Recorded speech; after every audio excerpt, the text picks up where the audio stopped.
Bismillahirrahmanirrahim. Assalamualaikum warahmatullahi wabarakatuh. Innal hamdalillah nahmadullah wa nasta'inuhu wa nastaghfiruh wa nastahdi wa na'udzu billahi min syururi anfusina wa min sayyiati a'malina may yahdihillahu fala mudhillalah wa may yudlilhu fala hadiyalah. Asyhadu an la ilaha illallah wahdahu la syarikalah wa asyhadu anna Muhammadan abduhu wa rasuluh la nabiyya wa la rasula ba'dah. Nusalli wa nusallim ala rasulillah wa nabiyillah Muhammad sallallahu alaihi wasallam wa ala alihi wa ashabihi wa man tabi'ahum bi ihsanin ila yaumil qiyamah. Amma ba'd, qala Allah ta'ala fi kitabil karim, a'udzu billahi minasyaitonir rajim. Ya ayyuhalladzina amanu taqullaha haqqa tuqatih wa la tamutunna illa wa antum muslimun. Al-ayah. Alhamdulillah, kembali kita dipertemukan oleh Allah Azza wa Jalla di salah satu rumahnya untuk taat dan takwa kepadanya, yang menuntut kita untuk banyak bersyukur kepadanya, melebihi syukur kita diberikan dunia. Pagi tadi ketika kita bangun dari tidur kita muji syukur Allah Ta'ala atas nikmat afiyah, atas nikmat hidup. Kita juga bersyukur kepada Allah Ta'ala atas nikmat rizki, makan dan minum. Makanya setelah kita makan dan minum kita mujinya. Seharusnya terhadap nikmat taufik Allah adalah kita bersyukur melebihi syukur itu semuanya. Apalagi setiap kali sholat kita senantiasa minta kepada Allah Ta'ala Rabb kita agar memberikan kepada kita taufiknya, ihdinas siratal mustaqim. Dan alhamdulillah Allah masih memberikan kepada kita taufiknya hingga saat ini, dan kita berharap agar Allah Ta'ala terus mencurahkan taufiknya kepada kita sampai akhir hayat kita. Tak lupa salawat serta salam adalah senantiasa kita sampaikan kepada junjungan kita Nabiullah Muhammad sallallahu alaihi wasallam. Dialah yang ngajari kita banyak perkara. Dialah teladan kita, panutan kita, yang dengan beliau sallallahu alaihi wasallam kelak kita akan selamat akhirat kita. Nabi pernah bersabda, kullu ummati yadkhulunal jannah illa man aba. Semua umatku akan masuk surga kecuali yang enggan. Ketika ada yang tanya, yang enggan siapa wahai Rasulullah? Nabi sallallahu alaihi wasallam bersabda, man ata'ani dakhalal jannah. Siapa yang taat kepadaku dia akan masuk surga. Wa man 'asani faqad aba. Dan siapa yang maksiat berarti dia enggan masukinya. Sallallahu alaihi wasallam. Semoga salawat dan salam tercurah kepada beliau.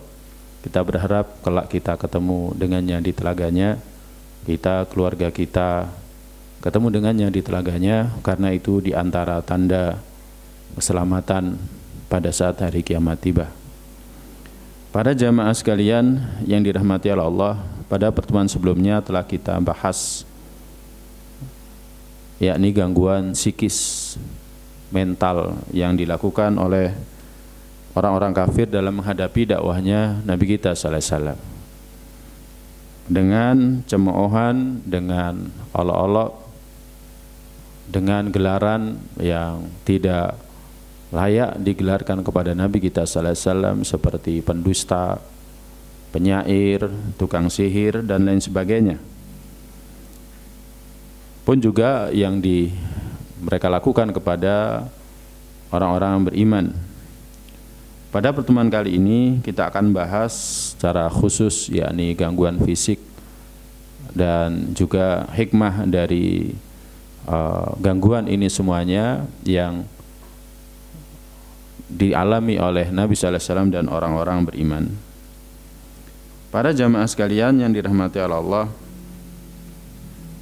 yang mendapatkan gangguan fisik ini bukan hanya orang-orang beriman, tetapi sampai Nabi kita sallallahu alaihi wasallam itu juga mendapatkan gangguan. Dan ini cara yang dilakukan oleh orang-orang musyrik untuk menghentikan penyebaran dakwah yang dilakukan oleh Nabi Shallallahu Alaihi Wasallam. Mereka berusaha untuk mengembalikan orang-orang masuk Islam kepada kekufuran. Ibnu Ishaq menceritakan, menyebutkan dalam sirah Ibnu Hisham, dia mengatakan ada orang-orang yang menyakiti Rasulullah SAW di rumahnya, seperti Abu Lahab, seperti Al-Hakam bin Abil As bin Umayyah, ada Uqbah bin Abi Mu'aid, ada Adi bin Himra Al-Thaqafi, ada juga Ibnul Asda Al-Hudali. Mereka ini tetangganya Nabi. Jadi mereka ini tetangganya Nabi sallallahu alaihi wasallam. Kadang salah seorang dari mereka melemparkan rahimusyati wa yusalli, melemparkan jeroan kambing ketika Nabi sallallahu alaihi wasallam itu salat. Kalau bagi orang Arab, ya jeroan itu enggak dimakan. Ya, itu dibuang. Sesuatu yang enggak layak dimakan. Makanya kalau kita makan bareng dengan orang Arab, jarang orang Arab makan jeroan itu, enggak pernah tahu dan tidak pernah mendengarkan. Sampai itu ayam sama. Ya, beda dengan orang Indonesia, mulai dari ujung kepala sampai ujung kaki laku semua. Los, ya, bahkan makanan-makanan yang ekstrim. Tapi tidak dengan mereka. Ya, itu dianggap kotoran. Bahkan sebagian mereka melemparkan ke kuali Nabi sallallahu alaihi wasallam. Jadi dilemparkan ke kualinya Nabi sallallahu alaihi wasallam. Isi perut dari unta ataupun kambing itu dilemparkan ke kualinya Nabi sallallahu alaihi wasallam. Imam Bukhari meriwayatkan dari Ibnu Mas'ud radhiyallahu ta'ala anhu, bahwa Nabi sallallahu alaihi wasallam itu pernah sholat di Baitul Al-Haram. Jadi pernah sholat di Baitul Al-Haram. Sedangkan Abu Jahal dan para sahabatnya itu duduk memandanginya. Nah, seorang dari mereka berkata kepada yang lain, siapa di antara kalian yang bisa membawa isi perut unta Bani Fulan? Kemudian meletakkan di punggungnya, di punggung Muhammad ketika dia sujud. Maka orang yang paling celaka, paling jahat dari mereka, yakni Uqbah bin Abi Mu'aid, dia membawanya. Kemudian dia menunggu, dia menanti sampai ketika Nabi sallallahu alaihi wasallam sujud, maka jeroan dari unta itu diletakkan di punggungnya, di antara dua pundaknya. Perawi dari kisah ini yakni Ibnu Mas'ud radhiyallahu ta'ala anhu, dia mengatakan, wa ana anzuru la aghna syai'an. Aku hanya bisa melihat dan tidak bisa berbuat apa-apa. Sekiranya aku bisa mencegahnya, aku akan mencegahnya. Kemudian setelah itu mereka tertawa terbahak-bahak, sedangkan Nabi sallallahu alaihi wasallam masih sujud. Nabi sallallahu alaihi wasallam tidak mengangkat kepalanya sampai datang Fatimah radhiyallahu ta'ala anha, kemudian membersihkan jeroan unta itu dari punggungnya. Baru kemudian Nabi sallallahu alaihi wasallam mengangkat kepalanya. Kemudian setelah itu Nabi sallallahu alaihi wasallam berdoa, Allahumma 'alaika bi Quraisy. Ya Allah, binasakanlah Quraisy. Ya, diucapkan 3 kali, dan hal itu ternyata membuat orang-orang yang tadi menyakiti Nabi sallallahu alaihi wasallam dengan meletakkan jeroan unta di punggungnya itu sedih, ya, mereka ketakutan. Kenapa? Karena mereka didoakan kebinasaan. Kenapa seperti itu? Karena mereka melihat doa di tanah haram itu diijabahi. Jadi doa di tanah haram itu diijabahi. Jadi sebenarnya keyakinan doa di tanah haram diijabahi itu bukan hanya keyakinan kita umatnya Nabi Muhammad SAW. Bahkan sebelum Nabi SAW diutus menjadi seorang nabi, ya, mereka meyakini bahwa doa di tanah haram itu diijabahi. Ya, bahwa tanah haram itu adalah tanah yang mulia, tanah yang suci, nggak boleh dilakukan peperangan di dalamnya, nggak boleh dilakukan pembunuhan di dalamnya. Siapa yang ingin berbuat jahat maka Allah Azza wa Jalla akan menghukumnya. Seperti kisah Abroha. Kemudian setelah itu Nabi SAW menyebutkan satu persatu mereka. Allahumma alaika bi Abi Jahal. Ya Allah, binasakanlah Abu Jahal. Wa alaika bi Utbah bin Rabi'ah. Binasakanlah Utbah bin Rabi'ah. Wa Syaibah bin Rabi'ah. Al-Walid bin Utbah. Umayyah bin Khalaf. Uqbah bin Abi Mu'id. Dan disebutkan yang ketujuh, tetapi Ibnu Mas'ud radhiyallahu ta'ala anhu tidak hafal. Ya. Nah, kemudian Ibnu Mas'ud mengatakan fawalladzi nafsi biyadi, maka demi zat yang jiwaku ada di tangannya, laqad ra'aitul ladzina 'adda Rasulullah sallallahu alaihi wasallam sur'a. Demi zat yang jiwaku ada di tangannya, aku benar-benar melihat orang-orang yang Nabi sallallahu alaihi wasallam sebut nama mereka dalam doa Nabi sallallahu alaihi wasallam ketika di Baitul Haram itu, mereka semuanya binasa dan mereka dimasukkan ke dalam sumur Badar. Jadi matinya mereka itu, binasanya mereka ketika perang Badar, mereka semuanya mati, kemudian dilemparkan ke dalam sumur Badar. Para jamaah, kalau kita melihat satu faedah hadis dari kisah ini adalah antara doa Nabi sallallahu alaihi wasallam itu dengan peristiwa binasanya 3 orang disebutkan namanya itu bukan waktu yang singkat. Bukan berarti Nabi sallallahu alaihi wasallam seorang nabi kemudian berdoa langsung ketika itu mereka langsung mati pada saat itu, enggak. Ya. Ada sebagian orang dari kita ya ingin menunjukkan kalau dia sebagai ya wali Allah, ya, dia mendoakan kebinasaan langsung, pengennya itu segera diijabahi.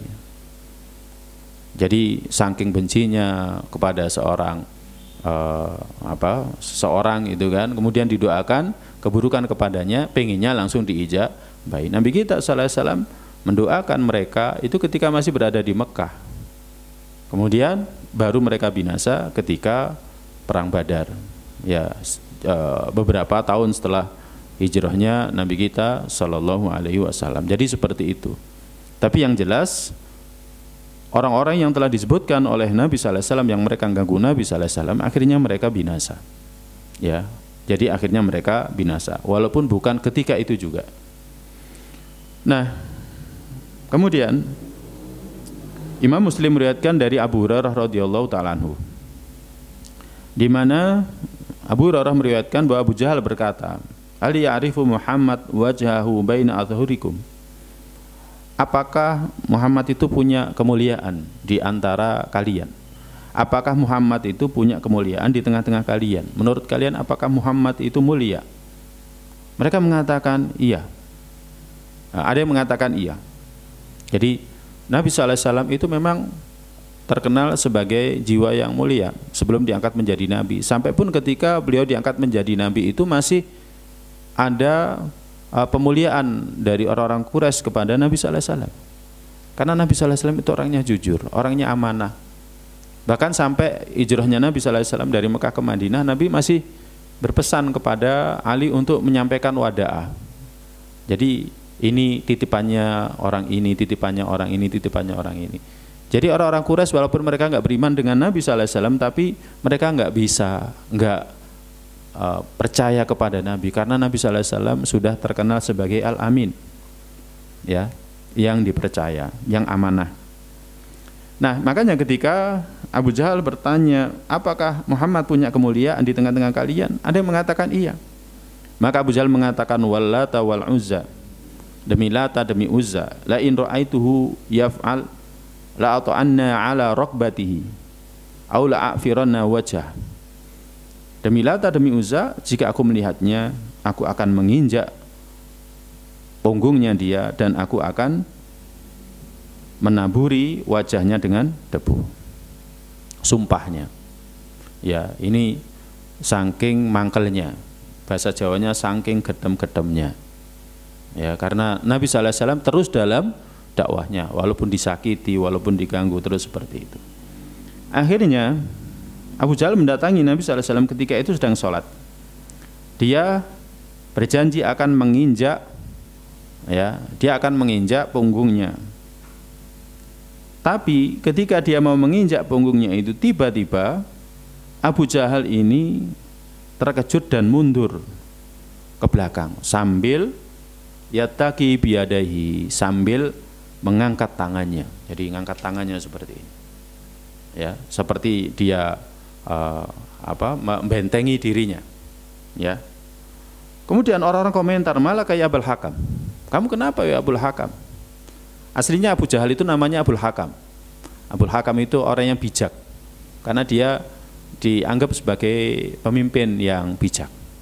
Tapi karena memusuhi dakwahnya Nabi sallallahu alaihi wasallam, padahal dia tahu al-haq itu ya apa yang dibawa oleh Nabi sallallahu alaihi wasallam, hanya karena fanatisme kesukuan, ya, yang menyebabkan dia enggan untuk menerima apa yang dibawa oleh Nabi sallallahu alaihi wasallam. Nah, orang-orang mengatakan, ada apa kamu wahai Abul Hakam? Maka dia mengatakan, sesungguhnya antaraku dan antaranya ada parit dari api. Wahulan wa ajnihatan, ada kengerian, ada sayap. Kemudian Nabi sallallahu alaihi wasallam bersabda, laudana minni lakhtafathul malaikatu udwan. Sekiranya dia ngengkel mendekat kepadaku, maka malaikat akan memotongnya. Akan memotong tubuhnya ketika mau nginjak Nabi sallallahu alaihi wasallam, ketika akan menaburi debu di atas wajahnya Nabi sallallahu alaihi wasallam. Nah, ini para jamaah. Ini ya Nabi kita sallallahu alaihi wasallam. Kita alhamdulillah hingga saat ini enggak pernah merasakan yang seperti ini. Ya, kita nyaman, ya, ngaji nyaman, ya, sholat juga nyaman. Imam Bukhari juga meriwayatkan dari Urwah bin Zubair radhiyallahu ta'ala anhu. Dia pernah bertanya kepada Abdullah bin Amru perihal perlakuan orang musyrik yang keras kepada Nabi sallallahu alaihi wasallam. Maka Abdullah bin Amru radhiyallahu ta'ala anhu mengatakan, ra'aitu Uqbah bin Abi Mu'id. Aku pernah melihat Uqbah bin Abi Mu'id datang kepada Nabi ketika Nabi sholat. Kemudian setelah itu sorbannya ya diletakkan di lehernya Nabi, kemudian ditarik. Jadi diletakkan di lehernya Nabi, langsung ditarik. Ya, ketika sholat. Ya, jadi ketika sholat sorbannya diletakkan ke lehernya Nabi, kemudian ditarik. Kemudian Abu Bakar membelanya dengan mengatakan, apakah kalian akan bunuh seseorang yang mengatakan Rabbku Allah? Padahal dia membawa penjelasan yang nyata dari Rabb kalian. Kalian nggak bisa membantah. Ya, jadi seperti itu. Makanya terdahulu sudah kita sampaikan, ketika orang-orang musyrik itu nggak bisa membantah apa yang dibawa oleh para rasul, akhirnya yang dilakukan itu adalah menghadapi dakwah itu dengan kekuatan. Ya, jadi menghadapi dakwah itu dengan kekuatan. Itu sunatullah dari sejak jauh sebelum masanya Nabi kita sallallahu alaihi wasallam. Para nabi terdahulu sama, perlakuannya juga seperti itu. Ya. Jadi Nabiullah Nuh alaihissalam ya digelari dengan berbagai macam gelaran. Ya, para nabi terdahulu sama semuanya seperti itu. Ya, bahkan mereka juga disakiti. Karena apa? Enggak bisa membantah dengan apa yang dibawa oleh para nabi, para rasul alaihimussalam. Nah, itu juga yang dialami oleh Nabi kita sallallahu alaihi wasallam. Para jamaah, ada juga yang diriwayatkan oleh Al-Baihaqi ya, dalam kitab Dalailun Nubuwah. Disebutkan dalam kitab Dalailun Nubuwah. Al-Hakim juga. Utaibah bin Abi Lahab, anaknya Abu Lahab, pernah merintangi Nabi sallallahu alaihi wasallam sampai menyobek pakaian Nabi sallallahu alaihi wasallam. Ini berarti keras. Jadi perintangannya keras. Enggak mungkin enggak keras sampai pakaiannya sobek kok. Ya, sampai pakaiannya Nabi sobek. Kita saja kalau dirintangi paling nggak sampai sobek, paling didorong gitu, langsung keder kita. Tapi kalau Nabi sallallahu alaihi wasallam enggak. Ya. Nah, akhirnya Nabi sallallahu alaihi wasallam mendoakan keburukan dia agar nanti dia ya kan diterkam oleh anjing. Ya, diterkam oleh serigala. Akhirnya suatu ketika Utaibah ini keluar bersama dengan beberapa orang dari Quraisy. Kemudian mereka bermalam di tempat yang disebut dengan Az-Zarqa. Nah, di tempat itu banyak binatang buas. Akhirnya ya kan ada singa pada malam hari itu yang mengelilingi mereka. Nah ketika itulah Utaibah berkata, celakalah ibuku, dia demi Allah telah membunuhku sebagaimana Muhammad telah berdoa kebinasaan atasku. Ibnu Abi Kabsyah mendoakanku ketika dia di Mekah, sedangkan aku saat ini berada di Syam. Akhirnya dia pun diterkam, ya kan, sampai akhirnya dia binasa, dia mati. Ini para jamaah sekalian yang dirahmati oleh Allah. Jadi bagaimana Utaibah bin Abi Lahab ini merintangi Nabi sallallahu alaihi wasallam. Saking kuatnya perintangannya, pakaian Nabi sallallahu alaihi wasallam sampai sobek. Enggak mungkin kalau pakaian itu sobek kalau enggak keras perlakuannya kepada Nabi sallallahu alaihi wasallam. Para jamaah, ini tadi apa yang dialami oleh Nabi sallallahu alaihi wasallam. Bagaimana dengan para sahabat? Para sahabat juga sama. Ya. Jadi para sahabat juga sama, mendapatkan perlakuan yang sama sebagaimana halnya Nabi sallallahu alaihi wasallam. Kalau kepada Nabi, ya, awal mulanya mereka masih sungkan, ya, tapi ketika lihat pamannya Nabi Abu Lahab berani, maka semuanya juga akhirnya berani. Tokoh-tokoh Quraisy akhirnya berani. Tapi yang bukan tokoh Quraisy masih sungkan karena apa? Makomnya Nabi. Ya seperti tadi, Nabi itu orang yang terpercaya, amanah, al-amin, ya, akhlaknya baik, bagus. Masa sih orang seperti ini diperlakukan seperti itu? Nah kayak gitu. Jadi hati mereka akan menentang itu. Jadi akan menentang itu. Tapi ketika pamannya Nabi, orang Quraisy melakukan, ya kan, tokoh-tokohnya, maka mereka pun juga terkadang tidak sungkan. Tetapi banyak juga yang mereka lakukan kepada selain Nabi, yakni para sahabatnya. Contohnya, ketika Abu Bakar As-Siddiq radhiyallahu ta'ala anhu berkhutbah di Masjid Al-Haram, ya disebutkan dalam riwayat Ibnu Hisham, ya. Jadi memang berkhutbah. Orang-orang musyrik memukulinya. Ya, di antara memukulnya adalah Utbah bin Rabi'ah. Dia memukul kepalanya dengan 2 sendal. Ya.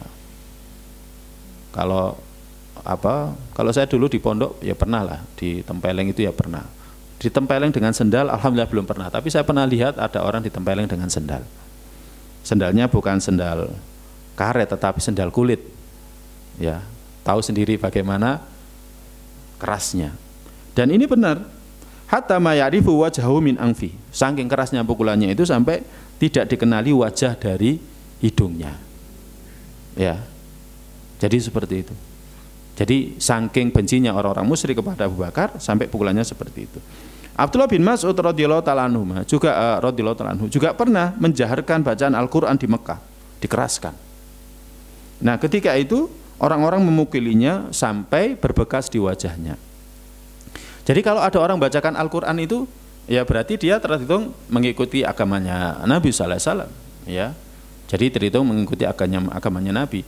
Dan seperti Abdullah bin Mas'ud membacakan Al-Qur'an, yaitu bagian dari dakwah.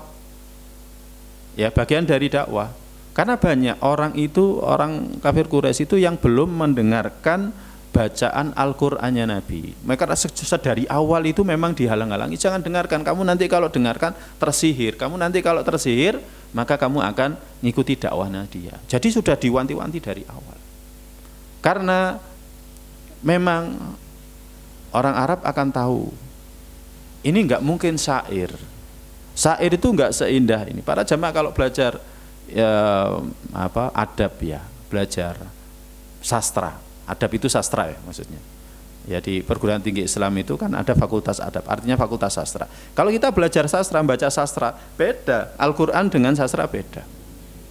Kalau kita mendengarkan Al-Qur'an itu bisa sampai masuk ke hati.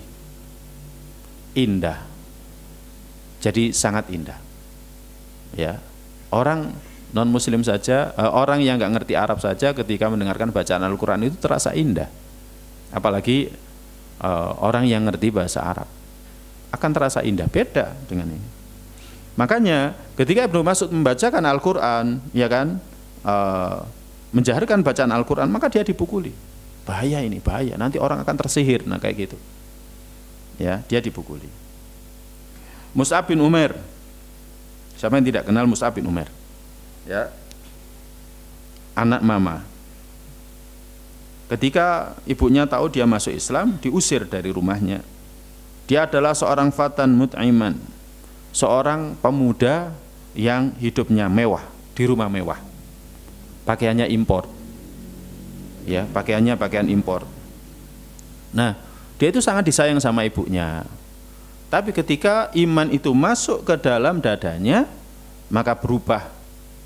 Jadi berubah, segala satunya berubah.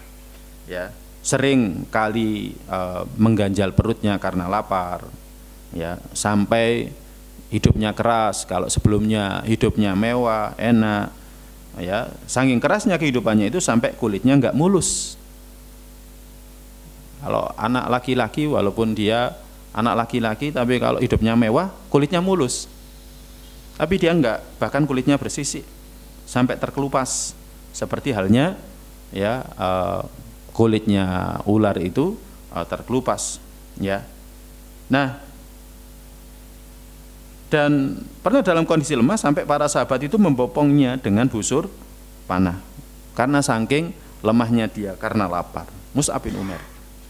Ya, jadi dia diusir dari rumahnya, kemudian diboikot, nggak dikasih apa-apa, dan hidup sebagaimana para sahabat radhiyallahu ta'ala hidup. Ketika tahun pemboikotan, ya mereka juga nggak makan, ya kan? Khadijah gunakan hartanya untuk nopang dakwahnya Nabi, nopang perekonomian kaum muslimin. Seperti itu keadaannya Mus'ab bin Umair. Kemudian Bilal, kita sudah pernah mendengarnya. Ya, dia menerima siksaan yang tidak diterima selainnya. Karena dia termasuk budak. Karena dia termasuk budak. Kayak Mus'ab bin Umair itu yang paling banyak menyakiti ya orang tuanya. Kalau yang lain ya masih mikir. Ya, walaupun mereka kadang juga kalau sudah saking marahnya bisa saja nyakiti. Tapi tentu karena dia orang terpandang, ya nggak akan semuanya berani menyakiti. Beda dengan seperti Bilal, karena dia termasuk budak. Ya, dia miliknya Umayyah bin Khalaf. Ya, dia meletakkan di lehernya itu tali. Kemudian tali itu diserahkan kepada anak-anak. Ya, kemudian digeret keliling gunung yang berada di Mekah. Ya, kayak binatang lah. Seperti kalau misalkan ada yang punya anjing, anjingnya diikat, diajak keliling, punya kucing, kucingnya diikat, diajak keliling, sama seperti itu. Ya. Dan orang Umayyah bin Khalaf mengeluarkan dia ketika kondisi matahari itu terik. Dia diletakkan di padang pasir di Mekah. Kemudian dia merintahkan untuk meletakkan batu besar di dadanya. Dia berkata, kamu akan terus seperti ini hatta tamuta au takfura bi Muhammad. Kamu akan terus seperti ini sampai kamu mati atau kamu kufur kepada Muhammad. Tetapi Bilal ucapannya enggak lebih dari ahad. Sampai akhirnya Abu Bakar melewatinya, kemudian membelinya dan membebaskannya. Itu Bilal, masyhur. Ammar bin Yasir juga sama. Dia adalah budaknya Bani Makhzum. Dia masuk Islam bersama dengan bapaknya, bersama dengan ibunya.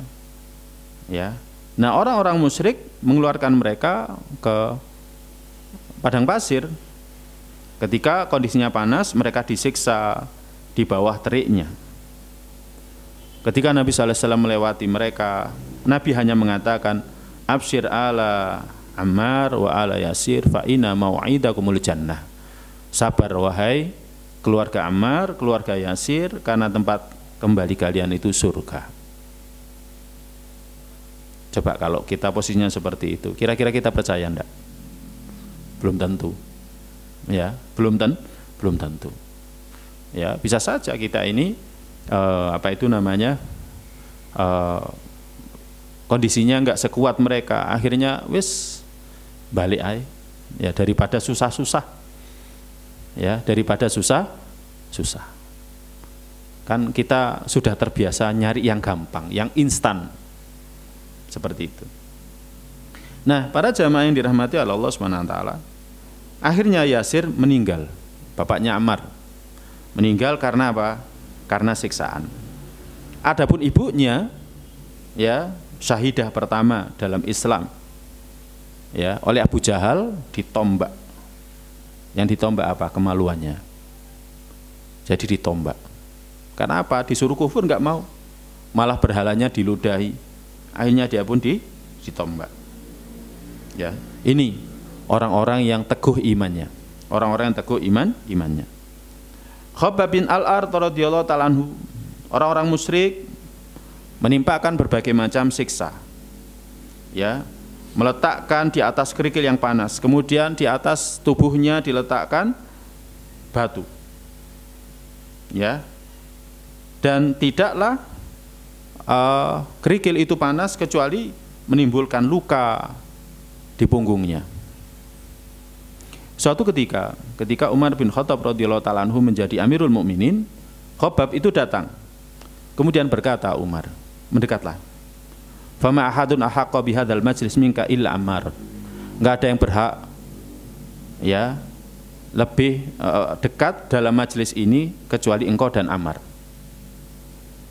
Umar bin Khattab ketika itu menjadi Amirul Mukminin, dia mengatakan enggak ada yang lebih berhak untuk dekat dengan Amirul Mukminin ya selain daripada engkau dan Ammar. Akhirnya ketika itu Khabbab mendekat, kemudian kelihatan di punggungnya itu dampak atau bekas siksaan. Jadi orang-orang masuk Islam kemudian itu tahu, oh di punggungnya Ammar itu ada bekas siksaan. Jadi kerikil itu karena saking panasnya, ya kan, itu akhirnya membekaskan luka di punggungnya. Sampai seperti itu para jamaah yang dirahmati Allah. Diriwayatkan oleh Ibnu Majah. Nah, demikian juga orang-orang lemah yang lainnya ya, seperti Humamah, ibunya Bilal, Amir bin Fuhairah dan lain sebagainya. Sampai akhirnya Abu Bakar membeli mereka, kemudian membebaskan mereka semuanya. Sa'id bin Jubair pernah meriwayatkan, aku pernah berkata kepada Abdullah bin Abbas radhiyallahu ta'ala anhuma, akanal musyrikuna yablughuna min ashabi Rasulillah sallallahu alaihi wasallam minal abtab. Apakah orang musyrik itu berlebih-lebihan dalam menyiksa? Ya. Karena mereka tidak memberikan udzur kecuali mereka harus meninggalkan agama mereka. Jadi orang musyrik itu berlebih-lebihan dalam menyiksa. Kalau sekarang ya sudah masuk HAM, ya hak asasi manusia. Kalau pada masa dulu orang disiksa dengan berbagai macam siksaan itu sudah biasa, apalagi pada masa perbudakan. Dulu misalkan negara kita dijajah oleh Belanda, dijajah oleh Jepang, ya kan, kemudian mengalami berbagai macam siksaan, itu sudah biasa. Ya, dan mereka berlebihan dalam menyiksa. Maka Ibnu Abbas radhiyallahu ta'ala mengatakan, iya demi Allah, in kanu la yadribuna ahadahum wa yuji'unahu wa yujawi'unahu, mereka akan memukuli ya seseorang dari kalangan orang-orang beriman, membuat mereka lapar, membuat mereka haus, hatta ma yaqdiru ayyastawi jalisan min shiddatid darri alladzi bih, sampai kuatnya siksaan itu, kerasnya siksaan itu, mereka duduk saja itu enggak bisa. Masya Allah. Kalau kita kan ya masih bisa duduk ya. Di militer misalkan agak keras gitu kan, masih bisa duduk, masih bisa berdiri. Mereka itu sampai enggak bisa duduk dengan tegak. Hatta yu'tiyahu ma sa'aluhu minal fitnah, sampai mereka memberikan apa yang diminta oleh orang-orang kafir itu. Ya, disuruh kufur, ya kan? Kalau mereka mau kufur, maka dilepaskan. Ya. Mereka mengatakan Allata wal Uzza ilahuka min dunillah, dikatakan, ya kan? Lata dan Uzza Tuhanmu selain daripada Allah. Mereka mengatakan iya, sudah dilepas. Ya. Sampai akhirnya saking kerasnya siksaan orang-orang musyrik itu sampai menjadikan unta. Ini unta Tuhanmu, dikatakan seperti itu. Ini Tuhanmu, ya, selain daripada Allah. Mereka mengatakan iya, tapi di lisan mereka, tapi tidak di hati mereka. Maka ketika mereka lepas dari siksaan itu, mereka ngadu kepada Nabi, nangis, sampai akhirnya Allah turunkan ayat. Ya, jadi turunkan ayat yang menerima udzur mereka. Ini para jamaah sekalian yang dirahmati oleh Allah Subhanahu wa taala. Jadi bagaimana siksaan yang dialami oleh Nabi sallallahu alaihi wasallam dan para sahabat itu di luar batas kemanusiaan. Ya, jadi tidak berperi kemanusiaan, di luar batas kemanusiaan. Jadi kalau kita dengarkan riwayat-riwayat ini sudah membuat hati kita miris. nggak usah melihat dengan mata kepala kita ya. Mendengarkan saja itu sudah miris. Nah, para jamaah sekalian yang dirahmati Allah, dari berbagai macam gangguan seperti ini yang dialami oleh Nabi sallallahu alaihi wasallam dan para sahabatnya, karena mereka mengikuti Nabi sallallahu alaihi wasallam, memenuhi dakwahnya, ini banyak sekali pelajaran. Ya, termasuk gangguan psikis, banyak sekali pelajaran. Yang pertama, ini memberikan kepada kita penjelasan nikmat yang Allah berikan kepada kita ini luas. Kita, umatnya Nabi Muhammad. Kita sekarang ini yang ngaji di Al-Ghafar, kita kaum muslimin yang saat ini hidup setelah 14 abad Nabi sallallahu alaihi wasallam mengawali dakwahnya. Yang kita rasakan nikmat yang Allah berikan kepada kita saat ini luas. Ini nikmat yang diangan-angankan oleh para sahabat terdahulu. Nikmat seperti ini adalah nikmat yang sangat diangan-angankan oleh para sahabat terdahulu untuk mengamalkan syiar-syiar Islam, untuk sholat gak diganggu, puasa gak diganggu, ya kan? Ini diingatkan orang-orang terdahulu. Jangankan orang-orang terdahulu, di sebagian belahan dunia kita, ya belahan dunia saat ini, banyak kaum muslimin yang mengangankan keamanan yang ada di negeri kita ini. Saudara-saudara kita yang di Rohingya, saudara-saudara kita yang berada di Burma, saudara kita yang berada di Palestina, saudara kita yang berada di Cina, ya kan? Itu pengen seperti negeri kita, ya kita sholat, ya kita mengumandangkan takbir, nyaman, tenang. Saya pernah satu pekan itu ke NTT ya untuk bantu penelitian ketika itu. Saya satu pekan itu sama sekali nggak dengarkan adzan. Sana minoritas, ya jadi nggak mendengarkan adzan. Kemudian setelah satu pekan pindah ke daerah pinggir pantai ya, pinggir pantai itu terdengar adzan di mana-mana. Hati itu senang sekali, nikmat. Maka bagaimana para sahabat terdahulu? Ya, jadi bagaimana para sahabat terdahulu? Nikmat yang Allah berikan kepada kita saat ini agar kita bisa menegakkan agama kita bisa menegakkan syiar-syiar agama kita.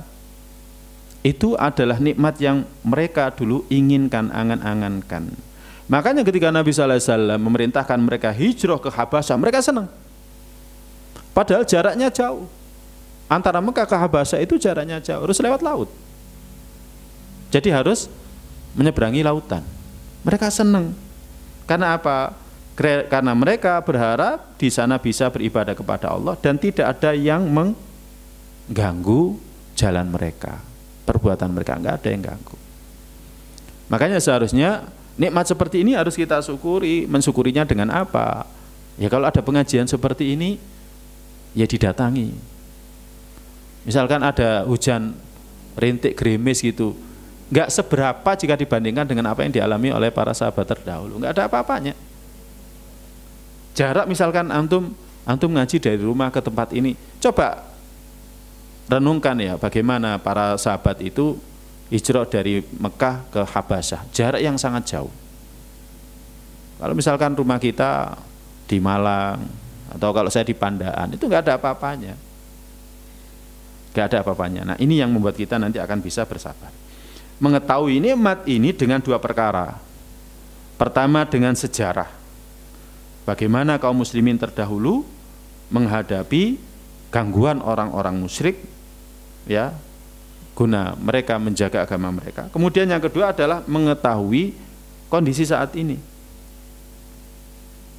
Di sebagian negara saja ada orang kalau namanya ke-Islam-Islaman itu ya sudah ditindas, ya. Jadi akan ditindas, akan pokoknya tidak dianggap lah, ya perlakuannya beda. Contoh di Perancis misalkan, sampai sekarang wanita-wanita itu disuruh melepas hijabnya. Pernah saya melihat satu video itu, karena ada larangan berhijab ketika berada di instansi resmi pendidikan misalkan. Banyak wanita-wanita itu mereka pakai hijab, kemudian ketika masuk sekolah langsung dilepas hijabnya.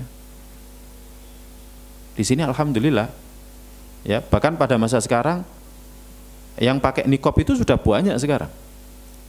Ya dulu mungkin bapak-bapak yang sudah sepuh ini jarang melihat orang pakai niqab, pakai cadar, ya kan? Sekarang alhamdulillah di mana-mana banyak.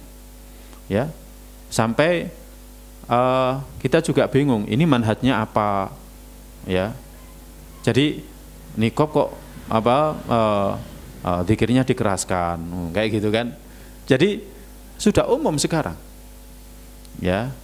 Jadi masih seperti itu. Ya ini pakai niqab tapi kok demo, ya kan gitu kan. Pakai niqab kok suka foto selfie. Nah ini bagaimana? Sekarang sudah umum. Nikmat. Ya. Kemudian yang kedua, pelajaran yang kedua, kehidupan dunia itu bukan ukuran untuk menilai kedudukan seseorang di sisi Allah. Karena ada orang soleh lagi bertakwa itu sering disakiti. Tetapi ada orang yang celaka, tersesat, tapi dia dimuliakan. Makanya dunia itu bukan ukuran. Jadi dunia bukan ukuran. Lihat ada orang soleh disakiti, orang soleh diganggu. Ya, kemudian ada orang yang celaka, tersesat, tapi dia hidupnya mewah dan lain sebagainya. Jadi dunia bukan ukuran. Jadi jangan menjadikan dunia itu sebagai ukuran. Kita jangan melihat seperti itu. Bagaimana para sahabat terdahulu, mereka disakiti, ya kan? Mereka dihinakan, ya. Tapi mereka lah orang-orang yang mulia. Kisahnya Bilal radhiyallahu ta'ala anhu. Ketika di Mekah dihinakan seperti itu, dia seorang budak. Tapi pada saat peristiwa Fatu Mekah, siapa yang enggak lihat Bilal? Dia disuruh naik ke Ka'bah, dia memandangkan azan di atas Ka'bah. Ya, dulu pemimpin-pemimpin Quraisy, ya, yang dulu pernah menyaksikan bagaimana Bilal disakiti, disiksa, diusir dan lain sebagainya. Akhirnya dia memandang ke atas. Jadi bukan ukuran. Yang ketiga, Allah itu sebenarnya bisa menjaga Nabi dari gangguan orang-orang musyrik dan juga menjaga kaum muslimin. Akan tetapi Allah SWT perkenankan, ya Allah takdirkan mereka itu diganggu, disakiti untuk beberapa hikmah. Yang pertama, Allah ingin meninggikan derajat mereka. Allah ingin meninggikan derajat mereka, ingin menambah kebaikan mereka, ingin menghapuskan dosa-dosa mereka. Jadi ketika kita diganggu misalkan, kita disakiti, kita harus husnudzon kepada Allah. Ini cara Allah meninggikan derajat kita. Ya, dengan cara diuji. Ya. Dengan cara diuji. Allah ingin derajat kita tinggi, Allah ingin kebaikan kita bertambah, Allah ingin keburukan kita ini dihapus olehnya. Jadi para jamaah, dan ini adalah sunatullah ya. Jadi ini adalah sunatullah. Ya, maka dengan ini ya kebaikan kita akan bertambah, keburukan kita akan berkurang. Bukan hanya dengan sholat, bukan hanya dengan puasa, karena kadang dengan puasa, dengan sholat masih kurang. Bekal kita ini untuk kembali kepada Allah Ta'ala itu masih kurang. Ya, karena kalau hanya mengandalkan itu saja, ya kurang. Ya, padahal kita butuh bekal yang sangat banyak. Kemudian yang kedua, ya Allah SWT biarkan Nabi SAW diganggu, demikian juga orang-orang diganggu. Ini sebagai sunatullah bagi orang setelahnya. Mereka menjadi panutan bagaimana menghadapi gangguan fisik. Jadi bagaimana menghadapi gangguan fisik. Kita enggak berharap diganggu. Tapi kalau kita diganggu, ketahuilah itu sunatullah. Justru kalau kita tidak diganggu, kita tidak diganggu fisik kita tidak diganggu psikis kita, maka harus dipertanyakan, jangan-jangan Allah enggak suka sama kita. Karena itu sudah sunatullah. Jadi para nabi, para rasul itu diganggu, itu adalah sunatullah. Ya. Saya akhirnya tadi mencari yang dibaca oleh imam, ketemu ya. Ya. Surat apa Al-An'am tadi ya. Jadi Allah mengatakan dalam surat Al-An'am ayat 33, walaqad kadzdzabat rusulun min qablika fasabaru ala ma kudzibu wa udu hatta atahum nasruna. Para rasul sebelum kamu wahai Muhammad itu juga didustakan dan mereka sabar atas perlakuan mereka mendustakan dan menyakiti hatta atahum nasruna, sampai datang kepada mereka pertolongan kami. Jadi itu adalah sunatullah. Jadi sunatullah. Makanya yang kedua ini bahwa mereka disakiti dan Allah bisa menjaga Nabi, ya seperti tadi kisahnya ketika Abu Jahal mau menginjak Nabi. Kemudian tiba-tiba Abu Jahal melihat di depannya ada parit, kemudian berisi api yang menyala. Kemudian ada sayap yang seolah-olah akan menyambarnya. Kemudian Abu Jahal mundur ke belakang, ya sambil menangkis dengan tangannya. Bisa saja Allah kalau menghendaki, bisa saja. Ketika Bilal mau disakiti, gitu kan, kemudian Allah kirimkan hujan batu kepada Umayyah misalkan, akhirnya nggak jadi. Bilal akhirnya selamat, bisa saja. Tapi ini semuanya sebagai panutan bagi orang setelahnya, bagaimana menghadapi gangguan fisik, ya. Dan mereka sunatullah, mereka akan disakiti seperti ini. Dan ketika kita melihat apa yang pernah dialami orang-orang terdahulu, akhirnya kita merasa ringan, yang kita alami ringan. Kita kan nggak pernah sampai merasakan yang dirasakan oleh Bilal, nggak pernah kita. Ya, misalkan yang kerja di instansi misalkan, kadang kan diintimidasi. Pak, itu jenggotnya dicukur, Pak. Ini kemarin saya juga ada murid itu yang tanya, Ustadz ini gimana Ustadz, ada aturan harus nyukur jenggot Ustadz. Sudah, ya nggak usah dicukur. Ya, kalau takdirnya antum itu di PHK, ya sudah, berarti takdir antum di PHK, antum bukan di tempat itu. Tapi antum tetap teguh saja, sambil dibantah, dinasihati, ya sampaikan perintah masalah memanjangkan jenggot itu ketetapannya seperti ini, ya disampaikan dengan cara baik-baik. Kalau kita kuat, mereka lemah. Kalau kita lemah, mereka kuat. Jadi itu suatu yang menjadi sunatullah. Ingat bahwa yang kita alami sangat jauh levelnya jika dibandingkan dengan yang dialami oleh para sahabat. Tapi mereka masih sabar, ya. Mereka sabar karena mereka meladani Nabi, dan kita meladani mereka semuanya. Bukan hanya meladani Nabi ketika dalam kondisi lapang, tapi termasuk dalam kondisi yang berat seperti ini adalah kita meladani Nabi SAW. Kemudian hikmah yang lainnya adalah membedakan, ya, antara yang baik dengan yang buruk. Ya. Jadi membedakan yang baik dengan yang buruk. Apa maksudnya yang baik dengan yang buruk? Yang mukmin benar-benar kuat imannya dengan orang mukmin yang lemah imannya. Makanya di fase dakwah Mekah, dengan adanya gangguan fisik ini, dengan adanya gangguan psikis ini, orang yang lemah imannya itu akhirnya tersaring. Jadi akhirnya dia tersaring. Dia akhirnya mundur, ya kan? Akhirnya dia mundur, kemudian kembali kepada kekufuran. Dan yang tetap dalam keimanan itu orang yang imannya kuat.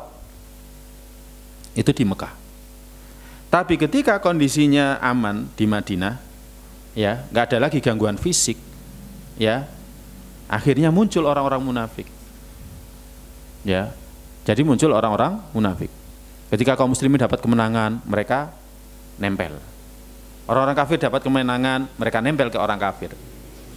Makanya kalau di Mekah nggak ada orang munafik, nggak ada, karena mereka sudah tersaring dengan adanya gangguan fisik itu. Ya, tapi kalau di Madinah orang mukmin yang kuat imannya, ya kan, itu belum tersaring. Di sana muncul orang-orang munafik. Dan akhirnya Allah Subhanahu wa taala perintahkan untuk perang Tabuk, ya, melakukan perjalanan yang sangat jauh. Nanti insya Allah akan kita bahas perjalanan yang sangat jauh menghadapi negara adidaya. Nomor 1. Dari situ akhirnya tersaring mana yang mukmin beneran, mana yang munafik. Jadi mana mukmin beneran, mana yang munafik. Makanya sejak pulang dari perang Tabuk, akhirnya Nabi SAW dan orang beriman tegas kepada orang munafik. Nah, jadi seperti itu para jamaah yang dirahmati oleh Allah Subhanahu wa taala. Ya. Kemudian berikutnya, pelajaran berikutnya, gangguan orang-orang kafir kepada orang-orang beriman itu justru memberikan dampak sebaliknya. Orang itu kalau diganggu, akhirnya orang itu kan, orang lain jadi iba. Kenapa sih orang itu kok diganggu? Ada apa dengan dia? Akhirnya penasaran, tanya dan lain sebagainya. Ya, jadi ketika orang-orang beriman itu diganggu oleh orang-orang beriman, justru ada hikmah di balik itu. Di antaranya, pertama, ketika para sahabat disakiti, akhirnya mereka hijrah ke Habasyah. Nah, ketika mereka hijrah ke Habasyah, itulah akhirnya agama Islam itu sampai ke Habasyah. Ya, agama Islam sampai ke Habasyah. Dan itu salah satu jalan kenapa Raja Najasyi akhirnya tahu Islam. Dan dia akhirnya masuk Islam. Ya, jadi dia akhirnya masuk Islam. Ini hikmahnya. Kemudian contoh yang lain, kisahnya Tufail bin Amru ad-Dausi. Dia adalah seorang mulia, dia adalah orang pinter, seorang penyair. Dia datang ke Mekah dan Rasulullah ketika itu berada di sana. Orang Quraisy itu prinsipnya, kalau ada orang datang ke Mekah, haji, umroh, diwanti-wanti, hati-hati kamu jangan dekat-dekat sama orang ini. Ya, orang ini datang kemana-mana, ndakwahi dan lain sebagainya, hati-hati, jangan dengarkan. Karena kalau kamu dengarkan, kamu nanti akan terseret. Ya, mereka mengatakan innahu sahir, dia itu tukang sihir, memisahkan antara ya seseorang dengan orang tuanya, seseorang dengan saudaranya, seseorang dengan istri, ya kan? Jadi mereka wanti-wanti mengingatkan itu. Termasuk yang diingatkan itu adalah Tufail bin Amru ad-Dausi. Mereka ingatkan. Ya, akhirnya Tufail mengatakan, demi Allah, ya, aku tidak akan mau mendengarkan ucapan orang ini. Karena sudah diwanti-wanti dari awal. Ketika dia mau datang ke Mekah, dia mau masuk Mekah itu diwanti-wanti. Ya kan? Nah, aku juga nggak akan bicara sama dia. Sedikit pun aku nggak akan bicara, sedikit pun aku nggak akan mendengar. Akhirnya aku pergi ke masjid dan aku sudah menyumpal telingaku dengan kapas. Jadi telinganya itu disumpal dengan kapas. Ya, ini kisahnya ada dalam Sirah Ibnu Hisham. Akhirnya dia datang ke sana suatu hari ke masjid dan Nabi ternyata berada di sebelahnya. Tapi dia sudah nyumpal dengan kapas. Qumtu qariban minhu, aku berdiri dekat dengan dia. Fasami'tu kalaman hasanan, aku mendengarkan ucapan yang baik. Kan dia seorang penyair. Orang penyair itu pintar, nggak mungkin orang yang bisa bersair orang bodoh, nggak mungkin. Mesti penyair itu pintar. Ya. Nah, akhirnya aku katakan pada diriku, inilah rajulun labib. Aku ini orang pintar, syair, orang terpelajar, seorang penyair. Fama yamnauni an asma' min hadzal rajul. Apa yang menghalangiku untuk mendengarkan dari orang ini? Kalau ternyata yang disampaikan nggak baik, ya aku nggak akan ikuti. Tapi kalau yang dia sampaikan baik itu aku akan ikuti. Akhirnya aku dengarkan sampai dia pulang ke rumahnya. Dan ketika dia masuk ke dalam rumahnya, aku mengikutinya. Kemudian aku berkata, wahai Muhammad, kaummu berkomentar seperti ini. Farid alayya amroka. Tolong sampaikan ya apa yang engkau bawa kepadaku. Akhirnya Nabi sallallahu alaihi wasallam sampaikan kepada At-Tufail ini. Akhirnya Tufail justru masuk Islam. Ya, ketika Al-Qur'an dibacakan kepada dia masuk Islam, dia mengucapkan syahadat dengan benar. Nah, ini. Jadi ketika orang beriman itu disakiti, Nabi sallallahu alaihi wasallam disakiti, ya justru ada hikmah kebalikannya. Orang kan jadi iba, ada apa dengan ini? Ada apa dengan ini? Ya, maka justru ketika Islam itu semakin ditekan, akhirnya orang jadi penasaran. Makanya seperti peristiwa 11 September yang dulu pernah terjadi. Ya, 11 September. Ketika terjadi 11 September, justru buku yang laku di Eropa dan di Amerika itu Al-Qur'an. Orang penasaran, Islam apakah teroris? Memang yang ada di mindset mereka itu adalah Islam itu kejam. Ya, bahkan ada seorang yang masuk Islam, pemuda masuk Islam, kemudian ibunya nangis, kamu akan membunuhku, kamu akan gini dan lain sebagainya. Jadi yang ada di mindset dia itu adalah apa yang disebarluaskan oleh media. Tapi ketika dia melihat bagaimana perilaku anaknya, dikatakan kamu sekarang jadi penyabar, kamu jadi sayang sama orang tua, beda. Nggak pernah minum khamr lagi dan lain sebagainya, beda. Jadi seperti itu. Akhirnya banyak orang yang berbondong-bondong masuk Islam. Nah, ini para jamaah yang dirahmati oleh Allah SWT. Kemudian yang terakhir, gangguan orang-orang kafir kepada orang-orang beriman, ya itu mendatangkan pembelaan, ya hampir sama dengan tadi, mendatangkan pembelaan. Dan orang yang bela ini kadang muslim, kadang juga non muslim khususnya, ya. Yang non muslim ya karena iba, tapi biasanya karena ini akhirnya mereka juga masuk Islam. Contoh kisahnya Hamzah. Kisahnya Hamzah diriwayatkan oleh Ibnu Hisham. Kisah masuk Islamnya Hamzah itu kan juga awal mulanya karena membela Nabi. Nabi itu seumuran dengan Hamzah radhiyallahu ta'ala anhu. Jadi seumuran. Ya, dia nggak rela ketika mendapati saudaranya itu disakiti. Nah, di hari di mana Nabi SAW itu disakiti, Hamzah itu keluar pergi berburu. Hamzah ini orang kuat, orang ahli ya, menggunakan panah, pedang, ya, nggak berburu kijang tapi berburu singa. Ya, ya nggak berburu kijang tapi berburu singa. Nggak, apalagi berburu ayam, nggak mungkin. Ya, jadi berburu singa. Nah, suatu ketika dia pulang, ada seorang wanita berkata, "Wahai Abu Ammaroh, apa yang terjadi dengan anak saudaramu dari Abu Jahal? Dia mencelanya, dia melakukan ini itu dan lain sebagainya." Marah. Keponakannya diperlakukan seperti itu, ya kan? Muncul fanatisme kesukuannya, apalagi dia dari kalangan orang-orang yang terpandang. Akhirnya ketika datang kepada Abu Jahal, ketika itu dia duduk di tanah haram, langsung dipukul pakai busurnya, dipukul. Kemudian dia mengatakan, "Apa kamu berani mencela dia, memukul dia? Dan aku mengikuti agama dia." Padahal ketika itu Hamzah belum Islam. Ya, kamu berani mencela dia, menyakiti dia, padahal aku di atas agama dia. Padahal dia belum masuk Islam. Kemudian setelah itu orang-orang mau ngerubuti Hamzah, tapi sama Abu Jahal dikatakan enggak. Karena apa? Abu Jahal khawatir kalau Hamzah masuk Islam bahaya, tambah kuat. Ya, akhirnya dia ngelendeh, bahasa Jawanya ngelendeh. Iya, aku yang salah. Ya, akhirnya setelah itu datang kepada Nabi, kemudian menyatakan dirinya masuk Islam. Seperti itu para jamaah yang dirahmati Allah. Kemudian juga yang terjadi pada Umar bin Khattab. Umar bin Khattab radhiyallahu ta'ala anhu, ya, suatu ketika karena saking nggak sabar ya dalam menghadapi penyebaran dakwahnya Nabi sallallahu alaihi wasallam, itu akhirnya dia menghunuskan pedangnya mau mencari Nabi, mau membunuh Nabi. Udah, pusat masalahnya itu pada diri Nabi sallallahu alaihi wasallam. Akhirnya ketika berangkat ke sana, kemudian dia ketemu dengan seseorang, kemudian diberitahukan, nggak usah ngurusi Nabi Muhammad, adikmu sendiri itu sudah masuk Islam.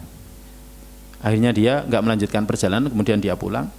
Ketika pulang itulah dia mendapati di sana ada suara bacaan, ya bacaan Al-Quran. Ketika itu di sana Khabbab bin Al-Arat ya membacakan Al-Quran kepada saudari Umar dan kepada adik ipar Umar. Ketika mendengarkan suara Umar, akhirnya Khabbab ini disembunyikan. Kemudian ya Umar berkata ketika masuk, "Ini bacaan apa yang aku dengarkan di sekeliling kalian?" Maka adiknya mengatakan, "Enggak, kita hanya sekedar ngobrol saja." Ya. Maka Umar mengatakan, "Jangan-jangan kalian ikuti agama baru." Kemudian adik iparnya mengatakan, "Wahai Umar, menurut engkau kalau ternyata yang benar itu di selain agamamu bagaimana?" Umar marah. Langsung adik iparnya itu langsung dipukul, ya kan? Kemudian nggak terima, saudarinya membela suaminya. Akhirnya adiknya Umar juga dipukul, saudarinya itu dipukul. Maka ketika melihat darah itu ngalir ya di adiknya, akhirnya dia malu. Masa sih saya kelahi sama perempuan, ya. Jadi izahnya itu muncul. Maka kemudian Umar minta agar diberikan mushaf Al-Quran yang berada di tangan dia. Tapi dihalangi, kamu harus masuk Islam dulu. Dan kebetulan yang dibaca itu adalah surat Toha, ya, surat Toha. Dan ketika membaca itulah dia tahu ini nggak mungkin buatan manusia. Isinya sangat indah, agung dan lain sebagainya. Akhirnya dia pun ketika itu langsung datang mencari Nabi. Dan ternyata ketika itu Nabi sallallahu alaihi wasallam berada di rumahnya Arqam bin Abil Arqam, kumpul dengan para sahabat yang lain. Di situ juga ada Hamzah yang barusan 3 hari masuk Islam. Ya. Ketika Umar masuk, ya kan, gedor-gedor pintu, orang pada ketakutan, para sahabat ketakutan. Jadi ketakutan. Ya, ada Umar. Maka Hamzah mengatakan, kalau dia niatnya buruk, kita hadapi bareng-bareng. Ya, walaupun dia Umar, kita hadapi bareng-bareng. Tapi ketika dia masuk, nggak ada yang berani. Justru Nabi yang menghadapi bareng-bareng, langsung diginikan, "Wahai Umar, sampai kapan kamu akan masuk Islam?" Langsung dia mengucapkan syahadat. Maka sejak saat itu dakwah Nabi sallallahu alaihi wasallam langsung jar. Ya. Jadi ini diantara hikmah, ya. ketika orang-orang kafir nyakiti orang-orang beriman, akhirnya muncul rasa iba. Hamzah muncul rasa iba ketika keponakannya diganggu, yakni Nabi sallallahu alaihi wasallam. Demikian juga Umar, ketika adiknya ya kan dia pukul, dia akhirnya ada rasa iba. Sing benar itu sebenarnya saya atau dia? Akhirnya terbukalah pintu kebenaran. Makanya para jamaah dalam kondisi seperti ini, ya kita diperintahkan untuk terus senantiasa dakwah, bersabar dalam dakwah. Ngajak orang itu harus sabar. Ya.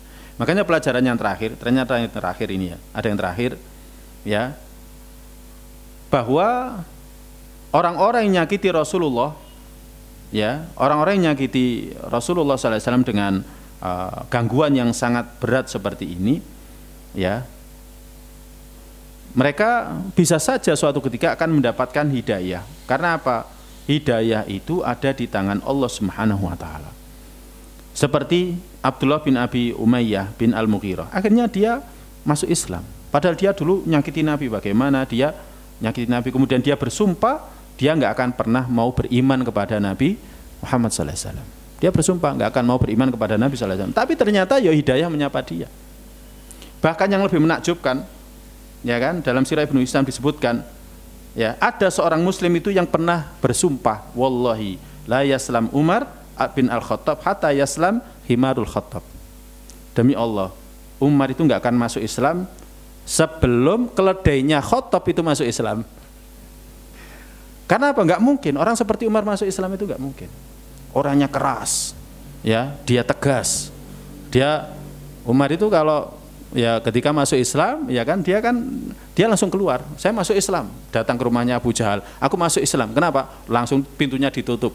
Ya kan? Kemudian dia datang ke ini, masuk Islam. Kemudian dia datang ke tempat kumpulnya orang-orang musyrik. Aku masuk Islam. Langsung dia dikeroyok sama orang banyak. Ya kan? Berkelahi, satu melawan orang banyak.